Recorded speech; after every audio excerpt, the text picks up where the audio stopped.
What's up, Laker fans? Welcome into today's show. And before I break down all the newest Laker news and rumors, I want to tell you about something very special we have going on November 18th.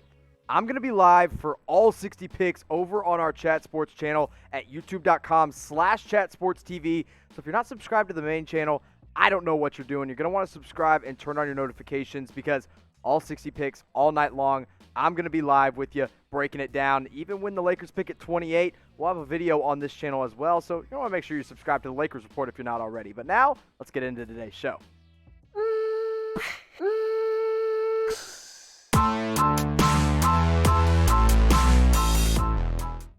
Chris Paul trade rumors have begun to heat up around the NBA, but they're beginning to cool down around LA. Apparently, according to Stephen A. Smith, Chris Paul doesn't want to go anywhere near the Lakers this offseason in any kind of trade. Now, the reason for this is that Chris Paul feels like he'd be ring chasing, and he doesn't want to do that, which is kind of surprising at this point in his career. Now, here's Stephen A. Smith on Chris Paul. Said Paul never wanted to join the Lakers because it would feel like empty ring chasing. The Lakers would be doing something for him. He wouldn't be doing anything for them. So, in other words, the Lakers would benefit Chris Paul more than Chris Paul would benefit the Lakers at this point in Chris Paul's career. So he's like, I want to go somewhere I can make a big impact, I can make a difference. And really, if he puts up the same numbers he did last year in Oklahoma City, I think he could be useful on the right team. Now, obviously, he'd be useful on the Lakers. I'm not saying he wouldn't be, but I'm just saying I don't think adding Chris Paul really takes his team to a whole nother level that they're not already at. And Chris Paul feels the same way. So maybe he wants to move closer to home. That doesn't mean he wants to wear the purple and gold. Of course, he's best friends with LeBron James, but I don't think that plays a factor into all of this. But let's pretend that he said, okay, sure, I'll go to LA. Really, the only trade that is even possible to make it happen would have to include basically half of the Lakers roster, right? Kyle Kuzma. You'd have to include a young piece or else OKC has no motivation to move Chris Paul. Same with Alex Caruso. Quinn Cook makes the money work. Danny Green makes the money work. KCP makes the money work. And then the 28th overall pick, the only pick the Lakers have in this draft. Now, I think the Lakers say no in this situation. It's just too much to give up for CP3.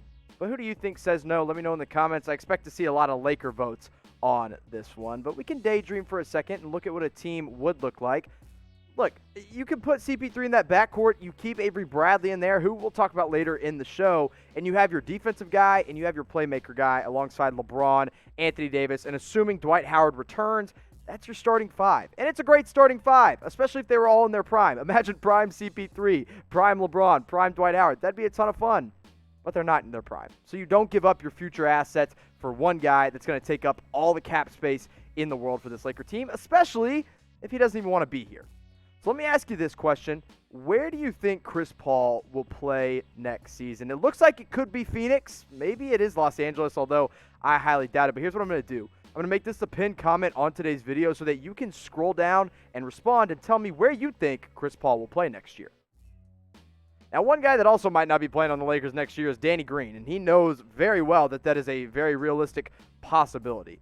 Look, Green signed a big contract with the Lakers, and it just didn't work out the way either side wanted it to. He wasn't that helpful. He made a few winning plays here and there throughout the season, but all in all, he was not worth the $15 million the Lakers were paying him. And now he went on his podcast and said, look, I get it. I know that I could be traded. And in all reality, if the Lakers are going to make a trade this offseason, which is probably the only way they make a major move, it likely has to include Danny Green. Now, here's Green on his own podcast. He said, it's been almost 10 years now with me hearing about trade rumors. You ignore the noise. If it happens, it happens. Rob Pelinka's a respectful guy. I'm sure he'll give me a call. I understand the nature of the business. So, look, Danny Green's a good guy. He is a stand-up veteran. He is really a pro's pro in today's NBA, and he gets it. And it's a good thing that he gets it because I think he's going to get traded this offseason, or the Lakers are at least going to shop him heavy and try to move him somewhere else. So, where do you think Danny Green's going to end up this next year? Maybe he stays in Los Angeles. Maybe he goes elsewhere. Maybe a team like the San Antonio Spurs are going to look to bring him back. But let me know in the comment section, where do you think Danny Green will play? And now talking about the San Antonio Spurs, this is why, because there are rumors that DeMar DeRozan could end up on the Lakers this offseason. There's mutual interest between both sides. Of course, the kid was born in Compton. He grew up a Los Angeles Laker fan. And now, according to Kevin O'Connor of The Ringer, the Lakers are interested in making a move for the veteran of the San Antonio Spurs, who is honestly ready to move on from San Antonio anyway. Now, this past year was a pretty solid year. I mean, he still put up 22 points and 5 rebounds, also shot the ball efficiently at 53%, but that's because he doesn't shoot threes. And if you're subscribed, if you have your notifications on, and you know and have watched my videos, you know I already talked about DeMar DeRozan like 2 weeks before this report came out. And I said the Lakers should not trade for DeMar DeRozan because at this point in his career, he doesn't help you win all that much. And I don't think he pushes this team any further than they are. Now, the trade proposal, as Kevin O'Connor brought up, included Kuzma, Danny Green, and the 28th pick. So that's actually a little less than I thought you would have had to give up for DeMar DeRozan. So if it's this trade package, I don't mind it, but I don't think it helps the Lakers all that much. And in today's NBA, having a guy that can't shoot the three that well like DeMar DeRozan, I think hurts you more than helps you. Because if you look at what the Lakers would look like with DeMar in your starting five, you've got really 4 guys that are not super reliable three-point shooters. Avery Bradley's not that great of a three-point shooter. DeMar DeRozan doesn't shoot three-pointers. He's good at mid-range, but that's it. LeBron, I love him to death, but he's not a three-point shooter. And JaVale McGee, we all know, is not a three-point shooter. Now, Anthony Davis is accurate, but he doesn't take that many. So floor spacing here becomes an issue. So I get the allure of wanting to add another playmaker like DeMar DeRozan, give another guy that has 22 points per game. He's a good veteran. He's a good athlete. He does a lot of things well. But he has to be surrounded by 4 other three-point shooters. And this Laker team is not built to add a guy like DeMar. So personally, I'm out on DeMar to the Lakers. I don't think it makes a ton of sense. Don't put that much money in for a guy that I don't think is going to help you move the needle that much. Now, maybe it is DeMar. Maybe it's somebody completely different. But I want you to name someone you want the Lakers to trade for this offseason. Anybody that it may be. You can be as crazy as you want. Maybe it's Chris Paul. Maybe it's DeMar DeRozan. Or maybe it's another guard like Dennis Schroder of the Oklahoma City Thunder. Now, I talked about CP3 already, but we're going to talk about the other OKC guy, the guy that I think deserved the Sixth Man of the Year award, but did not get it. Unfortunately for Laker fans, if you actually do want Dennis Schroder, he has no interest in playing for the Lakers. He also has no interest in playing for the Clippers. Maybe it's something about Los Angeles. Maybe it's something about playing for the teams that are really just title favorites as a whole. Now, the reason I think he deserved the Sixth Man of the Year award was, number one, because of the numbers he put up. 19 points, 4 assists, and 40% basically from beyond the three-point arc. Not to mention, he helped get this team into the Western Conference playoffs, an Oklahoma City Thunder team that nobody expected to get that far. But he told reporters over in overseas, he told them, listen, I've gotten calls about playing for the Lakers. I've gotten calls about playing for the Clippers. He mentioned those 2 teams specifically. He says, I have no interest. I don't want to play for either one. I'm happy here in Oklahoma City. So, he can't say no to a trade, but if he goes to a team he doesn't like, attitude's down, it doesn't work that well. So pick one of these 2 guys that, number one, don't want to play for the Lakers, and number 2, play for the Oklahoma City Thunder. Which one would you rather have? Look, Chris Paul is obviously the better player, so I get it if you're typing CP. But it's also going to take a lot more to get Chris Paul than I think it would take to get Dennis Schroder. So pick a point guard for me. Type DS if you'd rather have Dennis Schroder for less than you'd have to give up, or type CP for Chris Paul.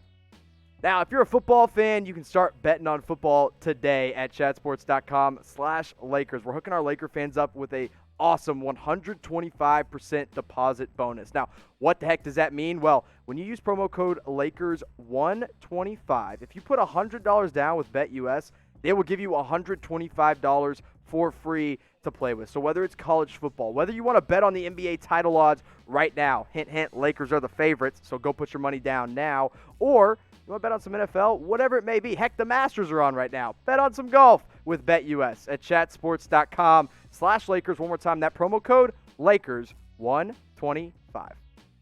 Now, the NBA season is creeping up on us. It is going to start on December 22nd. The NBA has agreed, and they are allowing fans in games. However, they're really letting their teams decide and the cities decide what's going to happen. And reports have come out that the Staples Center in Los Angeles will not have any fans for the season, quote, until further notice. So, Laker fans, I'm sorry, but I wouldn't buy your tickets quite yet because you don't even know if you're going to be able to get in. But if you were allowed to go to a game, let's say the Staples Center opens up and they're like, hey, we're going to let you guys come in, would you go to one? Type Y for yes, type N for no.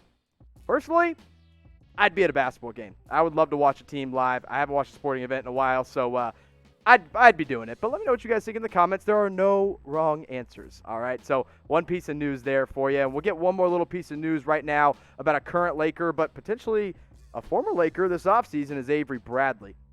Shams Charania came out with a report on Thursday evening saying that he's still deciding what to do, he being Avery Bradley, of course, with his $5 million player option. And he's also changing agents. Now, you can see the tweet right here from Shams, just basically breaking down the details of Avery Bradley changing his agent to Charles Briscoe.